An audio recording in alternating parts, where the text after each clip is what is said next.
God po sa inyong pong biyaya ng pagdalo at kalakasan na pinagkaroon po sa ating Panginoon. Sabi nga yung kung hindi natin pagkalimot, actually, tinatanong ko na po yung dalawang elder. Sabi ko, tutuloy ba natin yung sobrang init. Kasi, isang bagay ko na makita natin na sabi nga, pwede natin ginawa na sa convenient na lang sa ating bahay. Dahil mas malamig sa ating bahay. Pero, basta po sinabi ng Panginoon, hindi naman tayo pwedeng sumuway.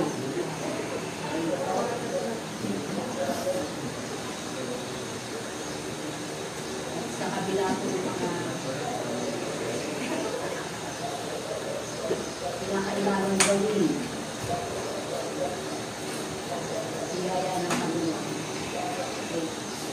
So, last week po, tinalakay ni ating budget ang the power to overcome intimidation bilang mga witnesses po ng Panginoon. At nakalaan po dito ay yung pong sabi nga yung two common distractions that the witness must overcome. So yun pong intimidation. The more na tinitignan natin ang ating sarili na hindi natin kaya dahil sa ating katayuan sa buhay, sa ating mga sabihin social status, hindi yung talaga tayo abot para sa iba. At kung hindi man po tayo makuha ng intimidation, masyado tayong, kumbaga, confident tayo sa ating sarili. At mas maganda po yun, bina-value nyo yung sarili nyo.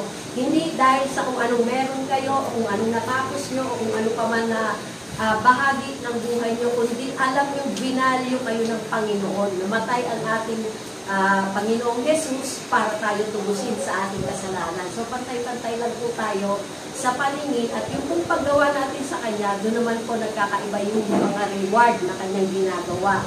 Kahapon po, mayroon ako na ipasa sa elders na sabi niya, don't compare your ministry to others. Mas malaki ang ministry, mas malaki yung cross na kanila pinagdadaanan, mas malaking problema. So, yung kung reminder na ano yung pinagkatiwala sa atin ng Panginoon, kung sa tao yan, i-disciple mo. Maging tapat ka dyan sa isa, nakadadagdagan ng Panginoon. Whether sa social media, or whether face-to-face yan, or pwede once a week. Ang dami na pong paraan ngayon. Actually, ako kasama sa small group. Kasama lang. Hindi naman ako yung baga kasama ako sa isang small group, pero yung prayer, yung sa prayer, sa mga post nila yun. At sabi nga po, kung hindi ka kaya ng intimidation, persecution naman. Gagamit ang Panginoon ng tao o ng mga kahit mahal mo sa buhay para i-persecute ka. Kahit po yung mga nakakilala na sa Panginoon, pwedeng gamitin ng kaaway para po is-persecute tayo. At yung mga pananumbat ba na Kristiyano ka pa man din, ganun pwede nyo marinig yun. Di sabi mo, oo nga, Kristiyano nga ako. Mayroon na sila ko sana. Ang problema ko. Pinarayan. So, yung pangalawa, the reason and the power behind intimidation is yung ignorance ng disobedient people.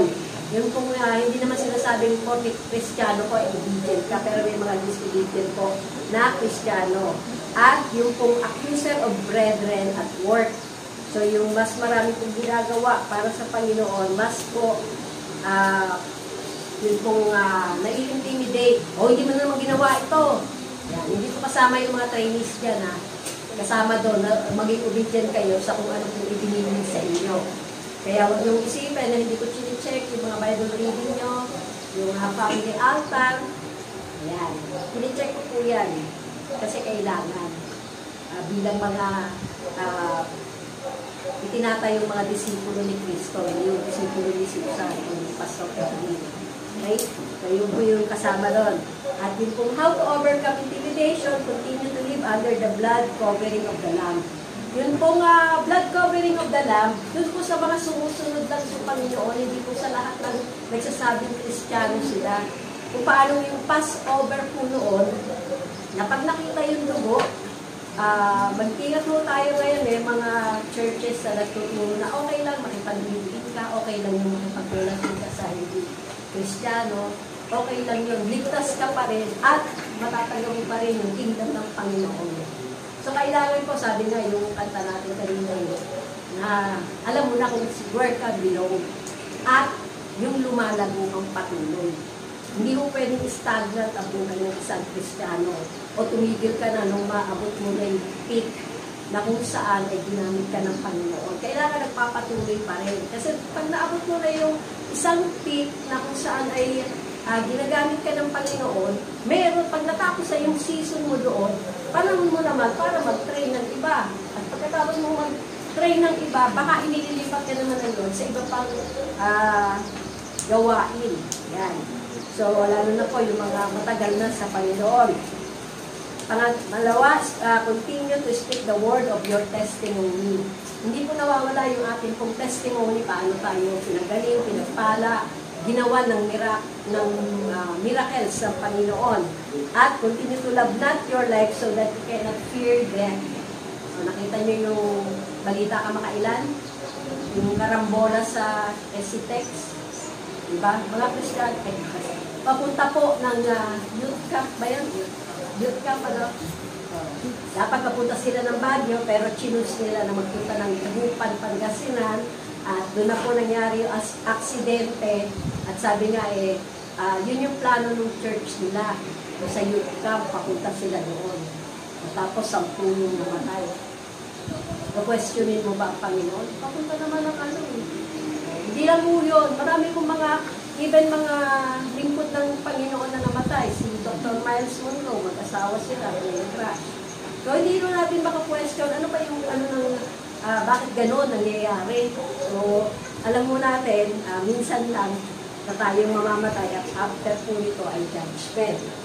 So, ngayon po, tutuloy tayo sa the power to know the times and season.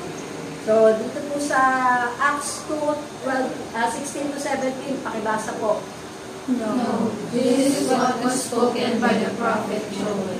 In the last days, God says, I will pour out my spirit on all people. Sa Tagalog po, ang pangyayari nito ay katuparan ng pinahayag ni Propeta Joel noon. Sinabi ng Diyos, sa mga muling araw, ibubuhos ko ang aking espiritu sa lahat ng tao. So yung last days po, nangyari na nung Acts 2 pa lang, na nandun na po yung simula. So ano po yung importance of the power to know the times and seasons? So unang-una, to know what we ought to do. Pakibasa po sa 1 Chronicles 12:32. The men of his heart understood the times and knew what Israel should do. Okay, sa Tagalog po, mula sa lahi ni Isakar, 200 pinuno kasama ang mga kamag-anak na pinamahalaan nila. Sila ang nakakaalam kung ano ang dapat gawin ng Israel at kung kailan ito gagawin. So, sa panahon po natin ngayon, kailan ba mag-girlfriend si Cloud? O manliligaw? Kasama na po yun, tinatanong mo ba yung Cloud? Bakit hindi pa? Hindi pa lang sa mga. So, sabi nga po yung ito po sa 1 Chronicles 12:32, yung understanding of the times, according to God's sovereign wisdom, He has a season and a time for all His purposes and for the fulfillment of His promises. So, meron pong time yan. At ngayon po, ano po ang season natin ngayon? Election. So, ano po dapat gawin? So, the church during the election season, nabusisi nyo na po ba kung sino yung mga iboboto nyo? Tinignan nyo na po ba? Yung mga bagong botante po ba, tinuruan na ng mga may edad kung paano po pipiliin ang inyong mga iboboto. So, sa Ephesians 4:3, sabi po dito, make every effort to keep the unity of the Spirit through the bond of peace. So, election takes place every 3 years. We cannot afford to be divided by it always. So, since magkakahiwalay naman po tayo ng lugar, wala tayong tatalunan. Okay, pag yung national election lang po na sa president, may kanya-kanya naman tayong mga, mga taga Las Piñas, baka makakita pa kayo bumotong mayor, taga Paranaque, sa pamilya. So, huwag niyo pong pagtatalunan, kundi pag-usapan niyo lang po yung pros and cons. At yung mga bago bumoto po kayo.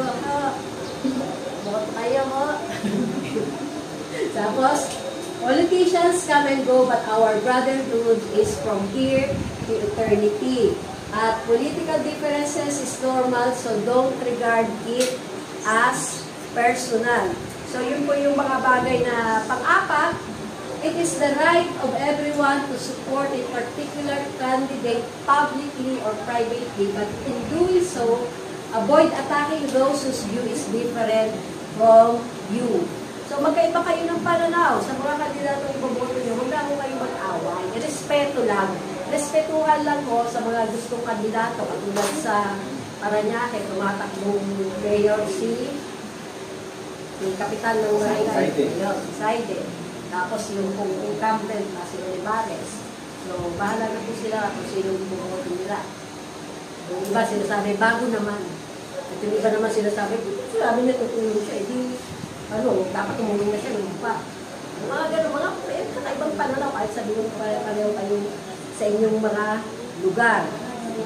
So, panglima, do not be provoked when you are offended by the actions or words spoken against your candidates. Hindi naman po sa inyo against nyo sa kandidato. Malay mo, baka may alam yung kausap mo na hindi mo alam.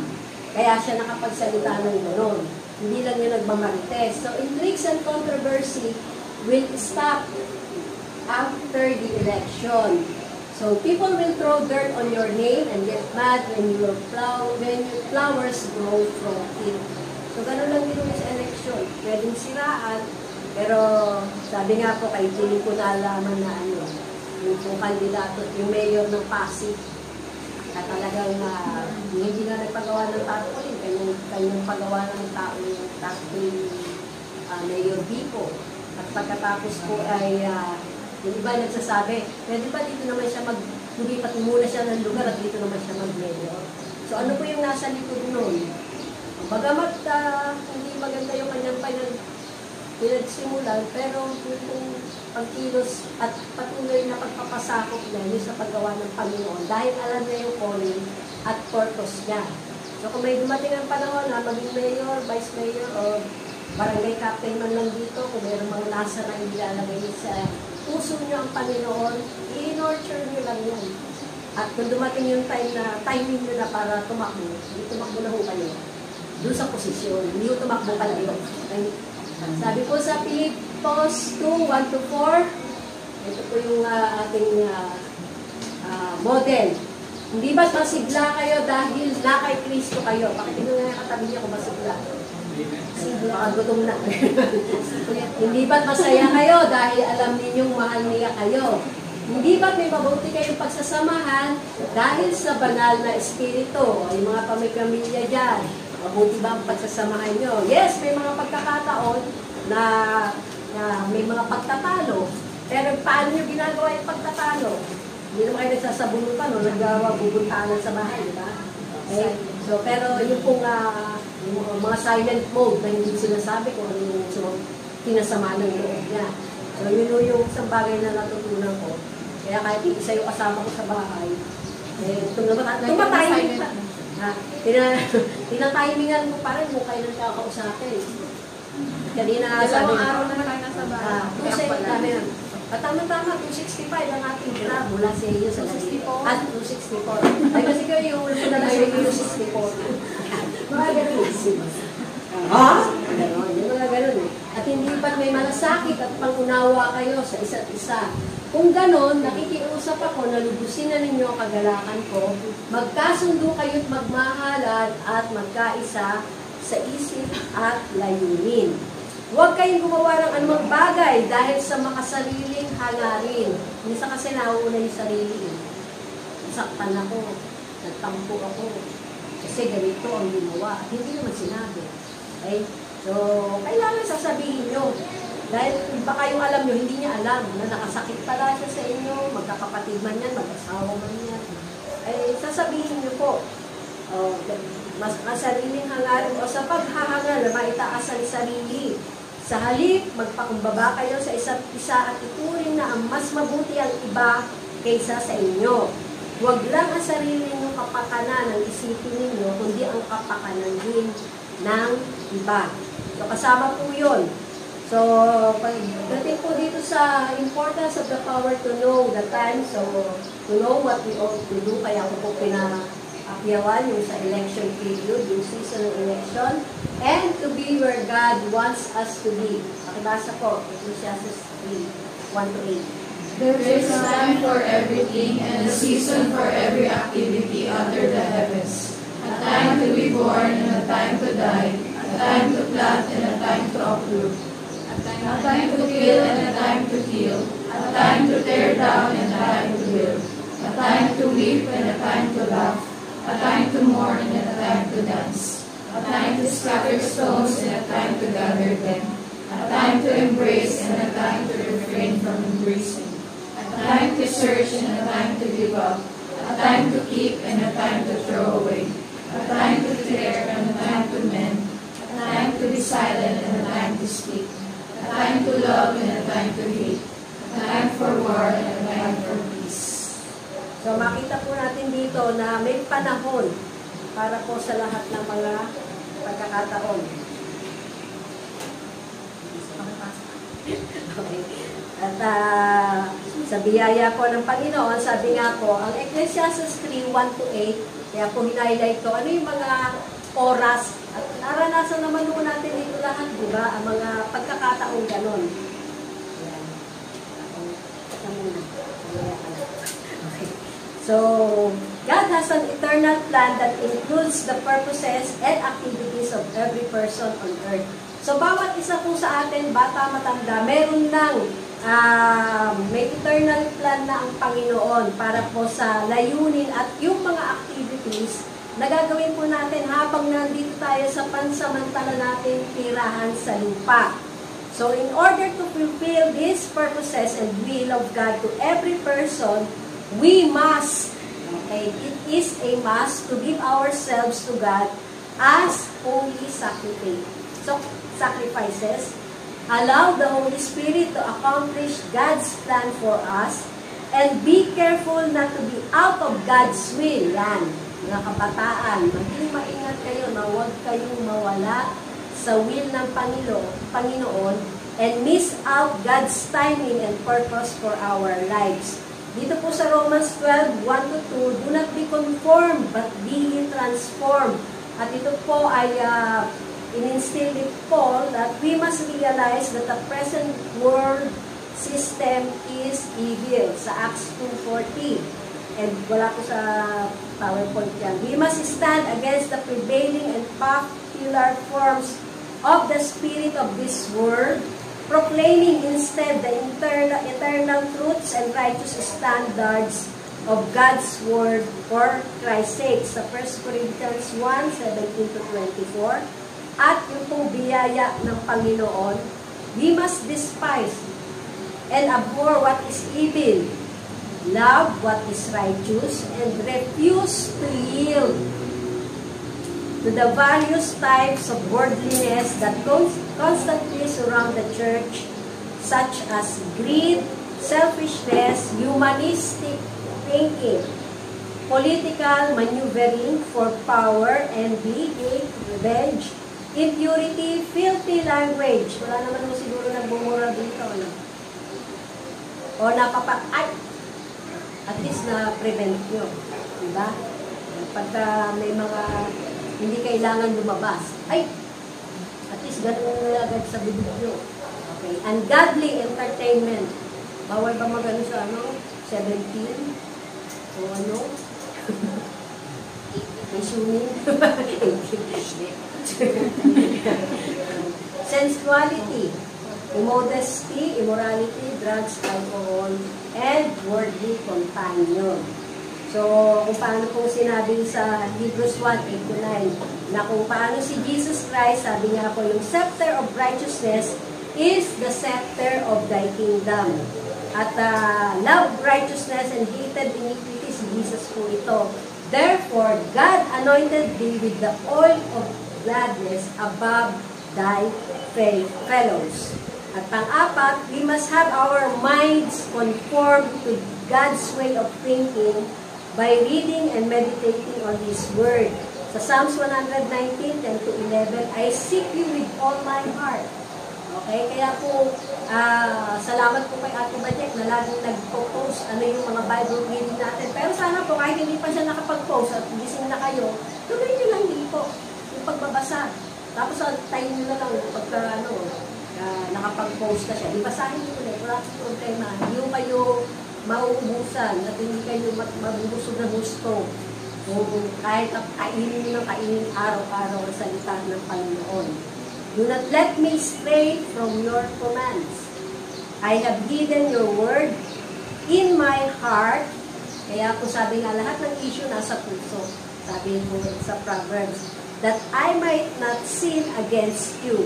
At sa Psalms 119, 148, I reach out for your commands, which I love, that I may meditate on your decrees. So, isa pong bagay na makikita natin, we must have our plans, kung kailan ka magpapaligaw, kailan ka maniligaw, plans pag nakatapos ka na, anong gagawin mo, goals, anong goal mo sa buhay. Meron ba ditong goal na magpapayat habang bakasyon? O magpataba? habang bakasyon yung mga bata, hindi. Okay? Sabi nga kay Dorothy, pwede na pala ako mag-jogging ngayon. Meron ako nakakabit na sensor dito sa aking katawan. Kaya alam ko kung mababa o mataas na yung aking blood sugar. Ha? Message. Sensor. Reader. Kaya ako, istorbo ko pag bumaba yung aking sugar pagka, katulad na yun, 87, mamaya magkakaroon naman siya. So, goals and ambitions determined by heavenly and eternal truths, not by this evil, temporal, and transient age. Lilipas po lahat. Ito po sa panahon natin. Hindi ko sinabi nga, pagka meron kayong mga ari-arian, bawal yun. Hindi po, kasama yun sa binigay ng Panginoon sa inyo. Pero, lagi po niyang iisipin, temporal lang to. Hanggang ngayon, nahihirapan pa rin ako magayos ng mga naiwan ng aking nanay. Uwi kami ng Cavite, ng Miyerkules, Cavite ng Iba, Sambales. Mula alas 3:30 ng madaling araw, nakabalik ako ng 11:30 ng gabi. Yung mga ganong klase po, para lang alam nyo yung mga swimming sa apoy, sa tindi po ng init sa Sambales. Okay? Pangalawa, sabi nga po, the seasons of the last days. So, the beginning of the last days. So, the beginning of the last days, yung binasa natin ang una, the beginning of the last days that Apostle Peter mentioned started on Pentecost by the outpouring of the Holy Spirit.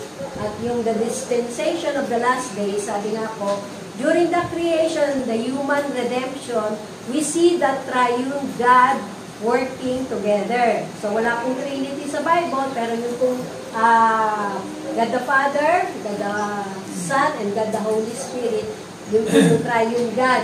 In this last day, since Jesus is already sitting at the right hand of God and the Father and the Holy Spirit, right hand of the Father and the Holy Spirit in partnership with the church will work together to fulfill God's plan for the ages. Kaya nga po yung pong sinasabi natin ngayon na kung paano pong sinabi sa Psalms 110 verse 1, the Lord says to my Lord, sit at my right hand until I make your enemies a footstool for your feet.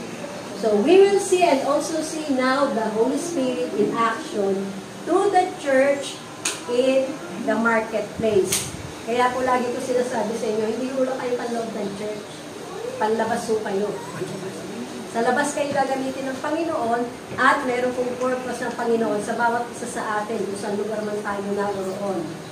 So, pangatlo po, the characteristics of the last days. So, unang-una yung godlessness or godless people. Pakibasa po, 2 Timothy 3:1-4. Mark this, there will be terrible times in the last days. People will be lovers of themselves, lovers of money, boastful, proud, abusive, disobedient to their parents, ungrateful, unholy, without love, unforgiving, slanderous, without self-control, brutal, not lovers of the good, treacherous, rash, conceited, lovers of pleasure rather than lovers of God. So dito po kitang-kita na natin at nakikita na natin sa panahon natin. Sabi nga, tandaan mo ito, tandaan. Magiging mahirap ang mga huling araw dahil magiging makasarili ang mga tao. Sakim. So, hindi po sinasabing walang salati. Hindi sakim sa salati. Mayabang, mapagmataas, mapanginsulto. Masuwayin sa magulang. Taas ang kamay na masuwayin sa magulang. Wow, mabait. Praise God. Walang utang na loob. At hindi makajos. Ayaw nila makipagkasundo sa kaaway nila.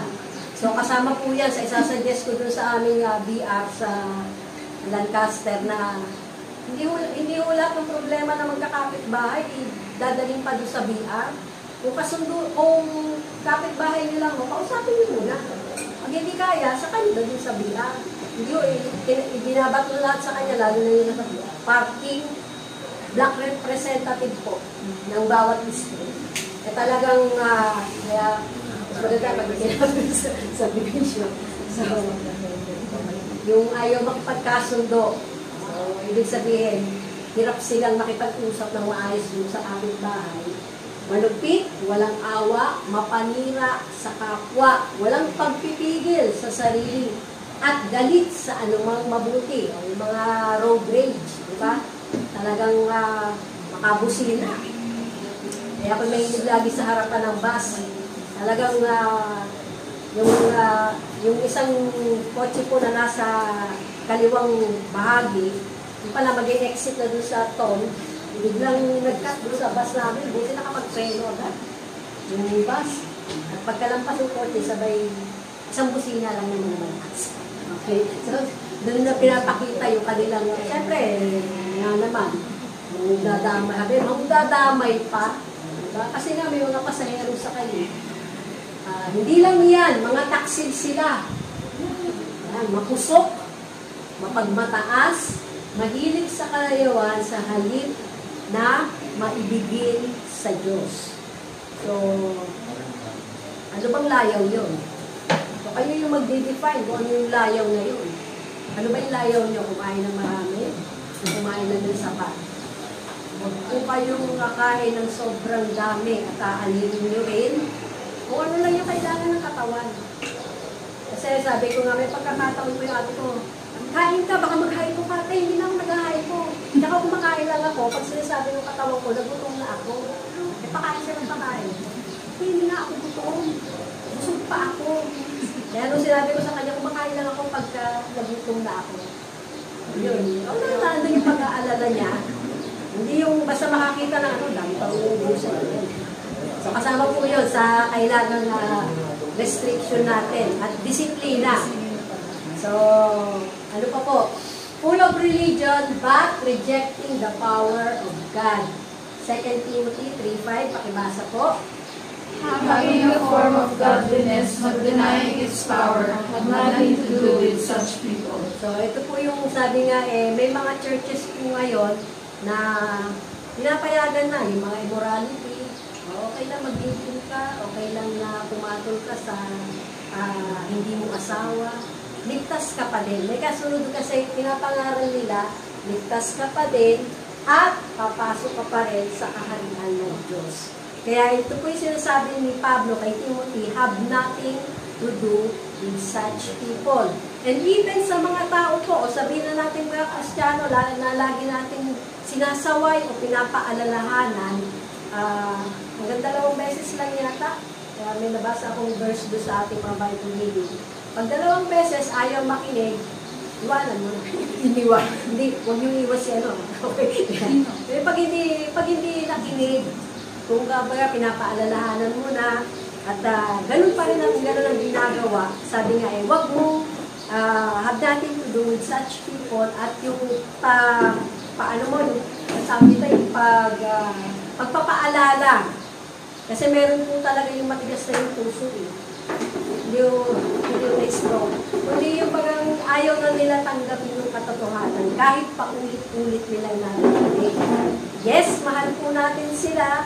Kaya lang talaga may mga tao na kung hindi pa talaga padadalhan ng matinding pagsubok ng Panginoon ay hindi pa babalik sa Kanya. Romans 1:16. Pakibasa po. I am not ashamed of the gospel because it is the power of God for the salvation of everyone who believes. First for the Jew, then for the Gentile. Okay, so kasama po tayo dun sa mga hintil na yung pong naniwala dun sa pagkamatay ng ating Panginoong Yesus. At hindi lang mo namatay para tapusin tayo sa kasalanan, kundi po muling nabuhay at ngayon ay nananatiling buhay. Kaya po wala na tayo dun sa mga tradisyon na kita nyo nung halaara, wala naman tayong activities, di ba? Kahit online. Hindi ko sinasabing dapat wala na tayong activities. Kaya dahil kung may mga bago, kasi alam ko naman yung mga magulang nyo, natuturuan kayo o na sasabi sa inyo kung ano ba yung ibig sabihin ng mahal na araw at yung muling pagkabuhay. So hindi na tayo kailangan wagayway ng paraspas para lang alalahanin at pagkatapos ay sisigaw ng ipako sa krus. Kaya hindi mo natin na ipako si Ido. Hindi naman simbolo ni Jesus Christ. Okay? So, pangatlo, characteristics of the last days, increase of the scoffers or yung spirit of humanism. So, ikalawang Pedro 3:3-7, una sa lahat, dapat ninyong maunawaan na sa mga huling araw ay darating ang mga manlilibak at susundin ang masasama nilang nasa. Sasabihin nila, hindi ba't nangako si Kristo na babalik siya? Nasaan na siya ngayon? Umatay na ang mga magulang namin, pero wala pa rin pagbabago mula nang likhain ang mundo. So kasama po yan. Lalo na kung hindi nila alam yung propesiya at mga palatandaan ng muling pagbabalik ng ating Panginoong Yesus. Sinasadya nilang kalimutan ang katotohanan. So nalaman na po nila, tinanggap na dati yung katotohanan, nang nilikha ng Diyos ang langit sa pamamagitan ng kanyang salita at nilikha niya ang lupa mula sa tubig at sa pamamagitan ng tubig. At sa pamamagitan din ng tubig, bumaha sa mundo at nalipol ang lahat. Sa pamamagitan din ng kanyang salita, itinakdang tupuin ng Diyos sa apoy ang kasalukuyang langit at tupa sa araw ng paghuhukom at paglipol sa masasama. So kung nakikita niyo po, yung mga pagtutok ng mga bulkan, pagbuga ng asupre, sabi ko nga, Lord, biro lang ako naman. Lord, ano ba ito? Pinaparadas mo para pagdating sa impyerno, alam na nila yung amoy ng asupre. Di ba? Pag sa impyerno ka napapunta, nandun yung asupre. Nalalanghapin mo for eternity. Kaya nga ganun na lang po yung sabi natin na lalo na sa mga mahal nyo sa buhay na ayaw nyo mapunta sa impyerno, pakilala mo si Jesus. Papakilala ko sa iyo. Hindi, kasama na po yun.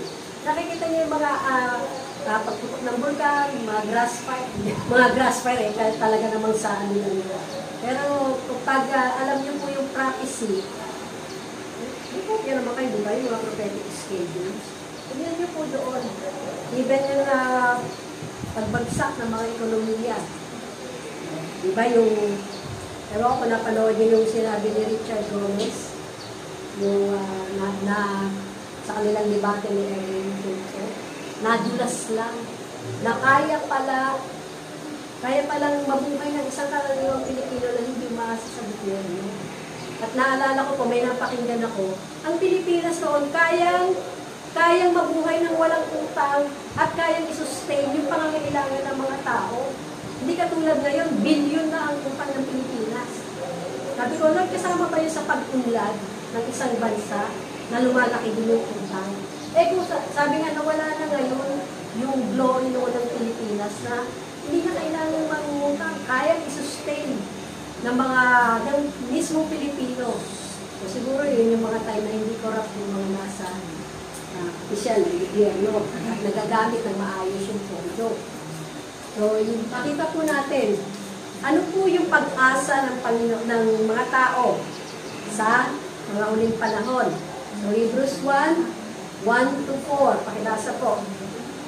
In the past, God spoke to our ancestors through the prophets at many times and in various ways. But in these last days, He has spoken to us by His Son, whom He appointed heir of all things, and through whom also He made the universe.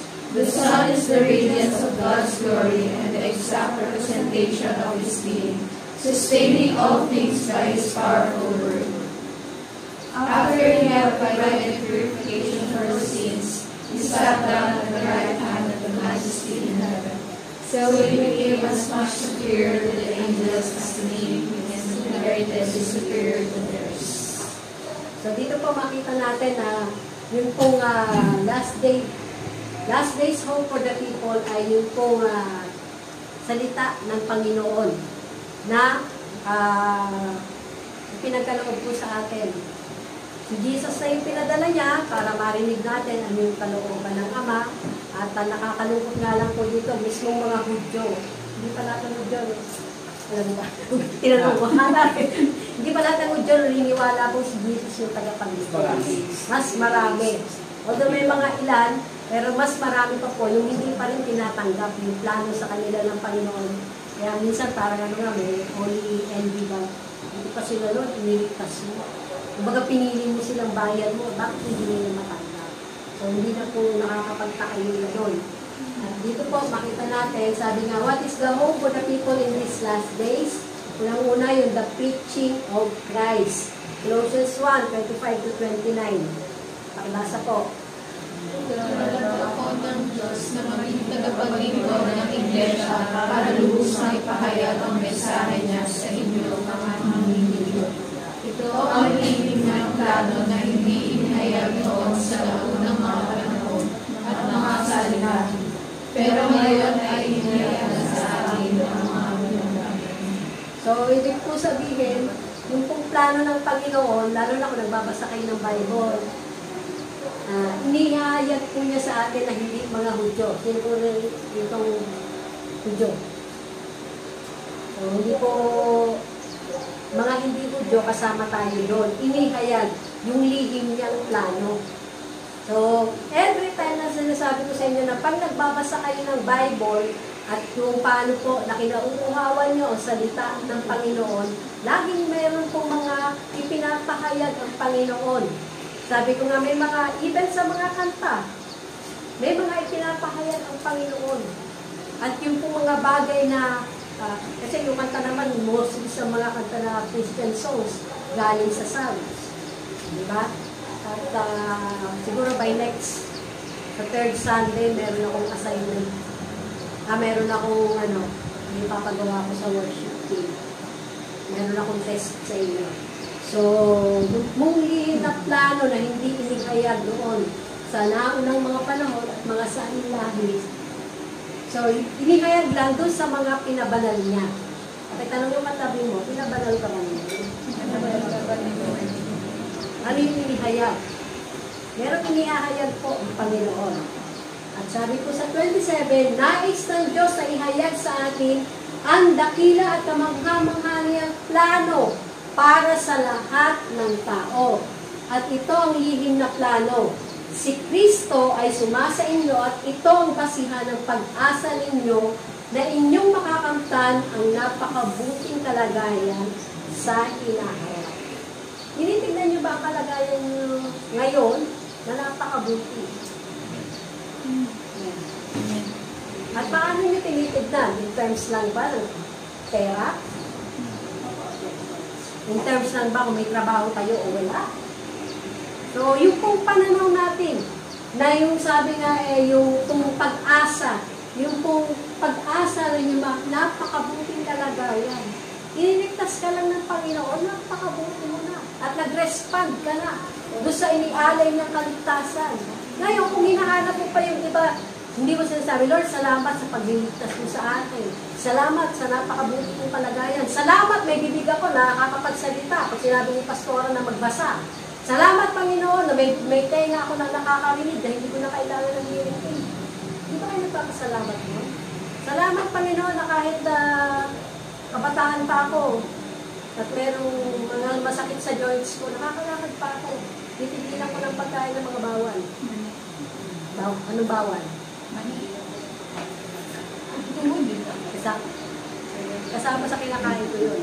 Pero kung gusto niyo po na mas malusog at mas ma-healthy, almond, saka walnuts. Ayun, kasama po yun sa mga kinakain. Dapat kinakain. Okay? No. Pero yun pong sakit sa mga kasukasuan, hindi ko na i-endorse sa inyo. So, kaya nga, ipinangangaral namin si Kristo sa lahat ng tao. Pinapaalalahanan at tinuturuan namin ang bawat isa sa ayon sa karunungang ibinigay sa amin ng Diyos. Bawat isa po sa atin ibinigay na karunungan ng Panginoon. Walang taong nakakilala sa Kanya na walang ibinigay na karunungan ang Panginoon. Meron po. Ang tanong, alam nyo ba yun at ginagamit nyo ba yun? Kasi pwedeng sabi ko nga, may mga skills and talents tayo na pag hindi natin sinabi, hindi man nabubulok lang. Hindi. Nakakalimutan. Di ba? At kung willing kong tayo po ay learner, mga simpleng bagay, matututo ka. Yung baga may marinig ka lang na ito yung suggestion ng isa, sinubukan mo, kahit hindi mo pa pinaniniwalaan, pero sinubukan mo, at nakita mong totoo. Learner ka po. Hindi yung sinasabi pa lang totoo ba yan? Ganun pala agad. Totoo ba yan? Hindi sabihin mo na lang, sige, susubukan ko. Kaya po pag mayroon ako nakakausap, sinabi ko po yung aking experience noon yung sa gamot na aking tinitake as maintenance. Na sinabi kong tinigilan ko. Ay, ako nga, oo din. Ganon din ang tinitake ko, talagang nagkakaroon ng muscle cramp o pumamuli ka doon sa kanan kong binti. Sabi ko, ganon din po ako, pero sinabi ko naman sa doktor ko, natitigilan ko. Pinatigilan ang ganyan. So, hindi ko sinasabing huwag yun lang i-take yung mga maintenance medicine ko. Pero alamin nyo din, ano yung magiging side effect, gaano katagal. And even yung mga supplements ko, every other day I take. Hindi ko na-take, bukod sa mahal. Yung mga ganong klase, ikaw ang nakakaalam kasi ng katawan mo eh. Hindi ko sinasabi mo kayo pa-check up sa doktor, pero mas higit mong alam yung reaction ng katawan mo sa mga gamot na ibinibigay. So, yun po yung ating sabi nga po yung karunungang ibinigay sa atin ng Diyos. Na kung makakatulong sa iba, ibahagi niyo po. Sa ganon, maihaharap namin ng bawat isa sa Diyos na ganap sa pakikipag-isa nila kay Kristo. Although ito po, ang konteksto nito, ay yun po pag-share natin ng gospel para madala sila sa Panginoon through, anong unang-una? Repentance. Pag-accept na ang isang tao ay makasalanan at walang ibang makakapagligtas sa silong ng langit kundi ang Panginoong Yesus lamang. Hindi po ang religion. Kaya kahit may mga kausap ako, malakas ang loob ko, anong religion yun? Pag may kasalita, ay wala po akong religion. May personal po akong relasyon sa Panginoon. At itibig na sila. Alam mo yun, pag sinabi mo may personal ka relasyon sa Diyos, medyo may takot sa inyo mga yun. Okay. Pero mas maganda kung na-build up mo na yung relationship. Okay? At para matupad dito, nagpapakahirap ako sa pamamagitan ng kapangyarihan ni Kristo na nagpapalakas sa akin. So yung hirap na ating nararanasan, dahil doon po sa kapangyarihan ni Kristo, madali ba mag-share ng gospel sa isang nanay? Dami nang inaasikaso yun. Sa isang tatay, yung mga trabaho yan. Pero every opportunity na nakikita nyo para ma-share nyo si Kristo, online, or yung pong mga bagay na nagkakapilang kayo. Okay? Sabi nga po kung masaya ka sa pagkakapi mo na kahit mag-isa ka lang at hindi ka nalulungkot. Yan. Kasi ako lagi sa bahay, mag-isa lang ako. So kung may time na nag-disappoint ako, aalawin ko lang yung sarili ko. Yan. Pero iba po talaga. Nag-worship po ako sa bahay na mag-isa, pero iba po talaga yung corporate worship.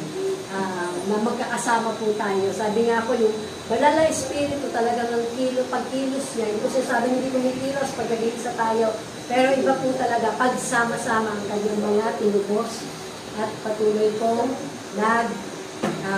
pupuri sa Panginoon. Ano pa po yung hope natin? The followers of Christ. So, yun pong Matthew 5:13 to 16. Pakibasa po. You are the salt of the earth, but if the salt loses its saltiness, how can it be salted again? It is no longer good for anything except to be thrown out and trampled by men. You are the light of the world. A city on a hill cannot be hidden.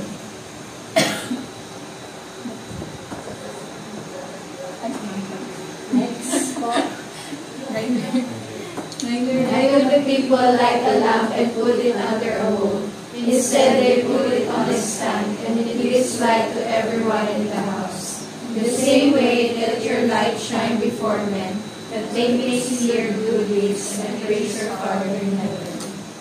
So dito po makita natin na sabi nga, kung meron man kayo mabuting gawa, ang papupurihan nila, hindi lang kayo, or hindi kayo, kundi kung Diyos na alam nilang sinasamba. Hindi po yung glory to me, or glory to me. Yan. Kasi may mga pagkakataon po talaga, dumarating yun sa isang Kristiyano, lalo na nung panahon ng 70s, 80s, mga pastor na talagang lumaki yung congregation. Meron po nga yan, glory to me. Pero sabi nga po, may mga season, yung mga ganong pangyayari.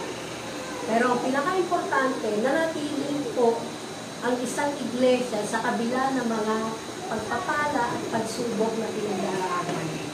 Yun po yung napakagandang biyaya ng Panginoon na sa mga nagpapatuloy. Ano pa? The followers of Christ, sa Acts 2:42. So the fellowship of the believers, they devoted themselves to the apostles' teaching and to fellowship and to breaking of bread and to prayer. Kaya napaka-importante po yung pag minomonitor po yung family altar natin, kung may picture man o wala, kung nagpe-pray ba kayo as a family, ay yun po ang napaka-importante. Dahil yun po yung pinapagawa ngayon ng Panginoon sa mga churches, at the same time ay yun pong biyaya ng Panginoon. So dito po sa Acts 12:5, makikita po natin, meron po tayong insight sa norms and authoritative standards for a New Testament church. At ito po ay bibigyan ko lang kayo ng pahapyaw dahil wala po dyan sa PowerPoint. First and foremost, a church will consist of people formed into local congregations and united by the Holy Spirit, diligently seeking a faithful and loyal personal relationship with God and Jesus Christ. So, pangalawa, through its powerful witness, sinners will be saved, born again, baptized in water, and added to the church. They will partake of the Lord's Supper and wait for Christ's return. So, hinihintay niyo po ba ang muling pagbabalik ng Panginoon? Then, yung pangatlo, the baptism of the Holy Spirit will be preached and communicated to new believers, and His presence and power manifested. Kaya po yung series natin, The Power of the Spirit-Filled Life, ay patuloy po namin ipinapangaral. At dito po sa Luke 40, sabi nga po, now the child continued to grow and to become strong, increasing in wisdom, and the favor of God was upon him. So, si Jesus po, as a true human child, okay? So, wala pong kung makikita niyo po kasi yung mga bata ngayon, kung sasabihin nila na parang yung magulang pa yung sumusunod. So, dahil in-spoiled ng lola o ng lolo. Ganon. Yan. Okay? So, sabi po dito, as a true human child, Jesus experienced the process of physical and spiritual development. Bilang karpintero po, ang kanyang tatay na si Joseph. Aasahan niyo ba, hindi natutong maging karpintero din si Jesus sa kanyang kabataan? Bilang tao. Kailan lang po nag-start yung kanyang ministry? 13 years old. Ano ba gawin niya mula sabihin natin age 7 hanggang 29? So, naranasan po niya, ano man ang naranasan natin ngayon, naranasan po ng Panginoong Jesus. Kaya wag po natin sasabihin, hindi naman alam ni Jesus yung naranasan ko. Nagkatawang tao nga eh. Naging tao. So, yung physical and spiritual development, kaya nga maaga pa lang, nananalangin na siya sa Ama. Di ba yung habit of prayer? Kayo, kailangan lang kayo nananalangin. Pag may kailangan lang ba kayo? Wala yung habit nyo na yun. Na nakikipag-communicate kayo sa Panginoon. Spirit to spirit. Ako, kahit nagbabiyahe. Pagka inudyo ka ng Panginoon ay pag-pray ito, ano pag-pray? Kahit may ginagawa ako sa bahay na kailangan mga asikasun, mga kapagilan. Sa dami ng papel sa bahay. Okay? So, nakikipag-usap po ang Panginoon sa atin everyday. Pinakausap ka ng Panginoon. So, he kept increasing in wisdom as the grace of God was upon him. So, he was perfect in his human nature, developing perfectly as God designed. Kaya nga po, sinabi niya, be perfect. Kung paano po ang ating Ama sa langit ay perfecto. At kung nagawa ng Panginoong Jesus yun, hindi po yung perfection na standard ng mundo. Kundi ano po yung standard ng Panginoon. Sa pamumuhay po natin sa mundo, lagi po ang standard natin, yung standard ng Panginoon, base sa kanyang salita. Kaya kung hindi nyo po binabasa ang kanyang salita, hindi nyo alam po yung kanyang mga principles, values, and perception, at yung commandment na dapat po natin sundin. So, makita po natin na nais ng Panginoon na patuloy na inayag yung kanyang ano yung, malaman natin, ano po yung kanyang kapangyarihan, yung po power na ipinagkaloob sa atin para alamin ano yung time and season kung saan tayo naroon ngayon or ang mundo ngayon. At para po i-prepare na tayo kung paano ang ating gobyerno ay prepared na ba ang Pilipinas para sa the big one. Ang tagal na sinasabi yun, di ba? Tagal ko lang bumili ng backpack na pero ito lang nilagyan. Pero nakikita na natin yung pero kung totoo yun sa Melbourne, Australia, Lindon, nakapost. Nag-post kasi yung pinsan ko eh. Real time daw pagabi. Talagang yung bagsak yung isang building. Sa Facebook o paano eh.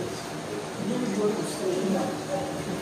So, di ba ganong klaseng, di ko alam kung fake news. Pero alam niyo naman po kung fake news. Kaya, hindi ko pa naman din ba't wala naman kanina. Sa News Australia. News Australia para malaman ito totoo. So, yun. Yung mga ganong klase po, na maging aware tayo, pero na maging natutukan natin. Kundi ang tutukan natin, ano yung sinasabi ng Panginoon sa atin, ano yung sinasabi ng salita ng Diyos sa mga panahon ngayon, especially po sa mga ginagawa nating mga investment. Diba? Sabi ko nga, sayang, hindi nakapag-invest doon. Pero isang bagay po, makita natin, mga kabataan, matuto na kayo mag-invest habang bata pa kayo. Hindi yung kung kailan 40 na kayo, saka pa kayo matutong mag-invest. Ay, yung mga retirable age, ngayon, ano nga na kuya ko eh, pagka nag-60 ka na, yung diba, mas maganda kung 50 pa lang, diba? Matuto na kayo mag-retire at ma-enjoy ang buhay at patuloy na magkaroon ng time na gawin. Pero since gagamitin kayo ng Panginoon, gagamitin tayo sa marketplace. Sabi nga kung yung season and time na hindi pa sinasabi sa inyo ng Panginoon, Kung mag-resign ka na o lumipat ka na ng trabaho, lagi niyong ipagkatiwala sa Lord. Ano yung decision niya? At kung kailan niyo gagawin. At kung wala pong sagot, hintayin niyo. Matuto kayo maghintay. Sabi nga po, impatience is a virtue. Kaya si Dorothy, 33 years na, hindi matulog. Naghihintay pa rin hanggang ngayon. Dito na ang Sabado. Kita na raw sila sa Sabado. Kita lang. Ganun lang kita. Kita lang naman. Kaya pag may pinapanood ako, ano, yun. So makita po natin, meron pong kapangyarihan at patuloy na inihahayag ang Panginoon para malaman natin ano na yung ginagawa ngayon. So, diyan po tayo magtatapos at tayo pong lahat ay manalangin. Aming Ama sa Langit, salamat po sa iyong pagkakaloob sa amin ng kapangyarihan upang malaman at patuloy po, Panginoon, yung hindi lang po malaman, kundi po yung importansya na magkaroon kami, Panginoon, ng kapangyarihan upang malaman ang times and season na kung saan naroon ang mundo ngayon and even sa aming mga personal na buhay. Thank you, Father God, na patuloy ang iyong mga salita ang magiging gabay po namin, ang pipiliin namin magugabay. Kasama po ang mga taong may alam na kung saan ay may personal din pong relasyon sa iyo para makapagbigay ng tamang payo kung ano ang nararapat gawin at hindi lang namin hinihintay na marinig sa kanila kung ano na yung napagpasyahan namin gawin. Dalangin ko po mula sa mga kabataan na ikaw ang manguna, na huwag po mangyari na ang mga pagiging masuwayin sa mga magulang ay makita sa buhay nila, kundi yung pong pagsunod na may pagrespeto dahil sila ang itinalaga mo, kanilang mga magulang ang itinalaga mo bilang tagapatnubay at protection po sa kanila. And thank you, Lord, sa mga nanay at tatay. Dalangin ko po na palakitin nila ng maayos at ayon sa iyong kalooban ng kanilang mga anak. Patuloy na agawin sa kaaway. At salamat po aming Ama sa Langit, patuloy na gabayan ng maka-Diyos na gabay sa kanilang buhay upang makita po nila ang resulta, ang manifested power mo, hindi lang sa kanilang buhay bilang mga magulang, kundi maging sa kanilang mga anak, na kung saan ang mga anak ko ay mas mag-i-start na sa mas mataas na platform kaysa po sa kanilang mga magulang. Dalangin ko po, Panginoon, na huwag nilang makalimutan. Forget not the hands that feeds you. Yung respeto at patuloy na paggabay po ang makita maging sa pagtanda po ng kanilang mga magulang. And thank you, Father God, for your faithfulness, for the strength. And sa oras pong ito, patuloy kong dalangin that as we honor you with our substance, Panginoon, thank you, Lord, na ang protection mo laban sa kaaway, na patuloy kong gumagawa upang hindi kami sumunod sa iyong kalooban, ay amin pong sinasaway. And as we continue, Panginoon, to honor you, Lord, alam po namin, Panginoon, na ikaw ay nalulugod at ang kingdom na aming ginagalawan ay hindi po ang kingdom ng gusto, kundi po yung kingdom standard, Panginoon, na patuloy, Lord, na ikaw ang gagamit at hindi po kami mag-uubusan ng resources, na patuloy na ikaw po ang source at ikaw po ang nagkakaloob sa atin ng aming pangangailangan sa araw-araw. Pinupurit, pinuluwalhati na po namin sa iyong kabutihan, biyaya at gabay sa aming buhay, sa pangalan ng Ama, ng Anak, at ng Diyos Espiritu Santo. Amen and amen.